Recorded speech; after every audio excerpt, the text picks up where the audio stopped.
আমরা যখন ঘুরি যাই তখন দোয়া করি, আল্লাহ এই ওয়ার্ড থেকে জামাত ইসলামের নেতৃত্ব দেও না আল্লাহ।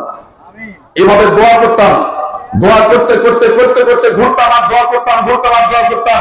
আল্লাহর অশেষ মেহেরবানি, আজকে আল্লাহ রাব্বুল আলামিন আমাদের দোয়া কবুল করেছেন। আজকে এই মজভাঙ্গা থেকে ইসলামী ছাত্র শিবিরের নেতৃত্ব দিচ্ছে এই মজভাঙ্গার সন্তান।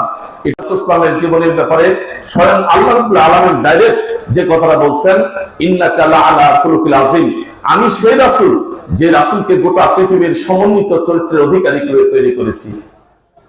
রাসূল ইসলাম হচ্ছে সেই রাসূল যে রাসূলের জীবনের প্রতিটি ধাপ, প্রতিটি কথা, প্রতিটি কাজ আমার আপনার জন্য নিয়ামতপূর্ণ এক একটি দৃষ্টান্ত।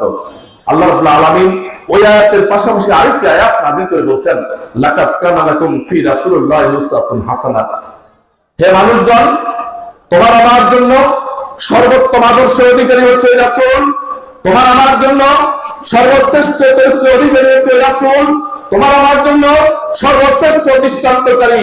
এই ইহকাল পরকাল দুটি নাজাতের একমাত্র লাইসেন্স হচ্ছে সেই রাসূলের জীবনীতে, মুহাম্মদ রাসূলুল্লাহ সাল্লাল্লাহু আলাইহি ওয়াসাল্লামের জীবনীতে। সম্মানিত ভাইরা আমার, আমি আপনি যদি আমার ইহকালকে শান্তিময় করতে হয় তাহলে রাসূলের জীবনের কাছে যেতে হবে।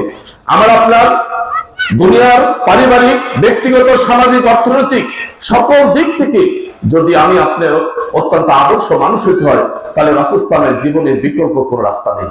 এজন্য রাসূল ইসলামের জীবনীকে অধ্যয়ন করতে হবে, পড়তে হবে, জানতে হবে, বুঝতে হবে। দুই, আমার মৃত্যুর পরবর্তী যে অবস্থান, পৃথিবীতে যত ধর্ম আছে সমস্ত ধর্মের চেয়ে একটি ব্যতিক্রম ধর্মের গ্রন্থ হচ্ছে আল কোরআন, যালিকাল কিতাবুল লা রাইবা ফি, যেই কোরআনে আমার আপনার জীবনের জন্য মৃত্যুর পরবর্তী জীবনটা কি হবে সমস্ত কিছু ব্যাখ্যা করে এখানে অবলম্বন করার, অনুসরণ করার সমস্ত আলোচনাগুলো এখানে আসছে। আমি আপনি যদি সেই মৃত্যুর পরে কুল্লু নাফসিন যায়কাতুল মাউত, এই মৃত্যুর পরে কবর থেকে শুরু করে একদম হাসর নাসর পর্যন্ত সমস্ত উত্তরগুলো যদি যথার্থ দিয়ে আমি যদি আল্লাহর সন্তুষ্টির মাধ্যমে জাহান্নাম থেকে রক্ষা পেয়ে জান্নাতে যেতে চাই, তাহলে রাসূল ইসলামের জীবনের আদর্শ অনুসরণ করার ব্যতিক্রম আদর্শ মানা ছাড়া অন্য কোনো উপায় আমার আপনার জন্য নাই। এজন্য আজকের এই দুই ওয়ার্ডে আমরা যখন ঘুরি যাই তখন দোয়া করি, আল্লাহ এই ওয়ার্ড থেকে জামাত ইসলামের নেতৃত্ব দেও না আল্লাহ। এভাবে দোয়া করতাম, দোয়া করতে করতে করতে করতে ঘুরতাম আর দোয়া করতাম, ঘুরতাম আর দোয়া করতাম। আল্লাহর অশেষ মেহেরবানি, আজকে আল্লাহ রাব্বুল আলামিন আমাদের দোয়া কবুল করেছেন। আজকে এই মজভাঙ্গা থেকে ইসলামী ছাত্র শিবিরের নেতৃত্ব দিচ্ছে এই মজভাঙ্গার সন্তান। এটা আমার আপনার জন্য বড় একটি গর্বের বিষয়।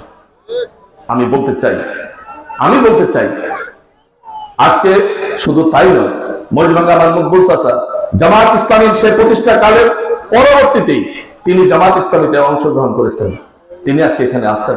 আমি বলতে চাই আমাদেরকে শুধু বিরোধিতার খাতিরে বিরোধিতা নয়, আমাদের শুধু অপপ্রচারের খাতিরে অপপ্রচার নয়।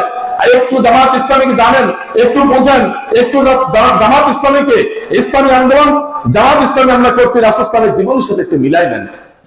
আমরা আসলে সঠিক আছে কিনা আমি একটু আপনাদের কাছে অনুরোধ রাখতে চাই। যারা এখানে আছেন দয়া করে জামাত ইসলামীকে আর একটু কাছে যেতে দেন। আমরা আসলে আমাদেরকে একটু বসতে দেন, আমাদের কথাগুলো শুনেন। আমার চরিত্র, আমার আখলাক, আমার নীতি, আমার নৈতিকতা, আমার লেনদেন সমস্ত কিছু যদি আমি আপনাদের কাছে গ্রহণযোগ্য হয়ে থাকে, জামাত ইসলামী যদি আপনাদের কাছে গ্রহণযোগ্য তৈরি করে উপস্থাপন করতে পারে, তাহলে জামাত ইসলামীকে একটু নেন না, একটু গ্রহণ করেন, জামাত ইসলামের পতাকা তলে আসেন। এই আহ্বানটুকু আমি আপনার কাছে রাখতে চাই।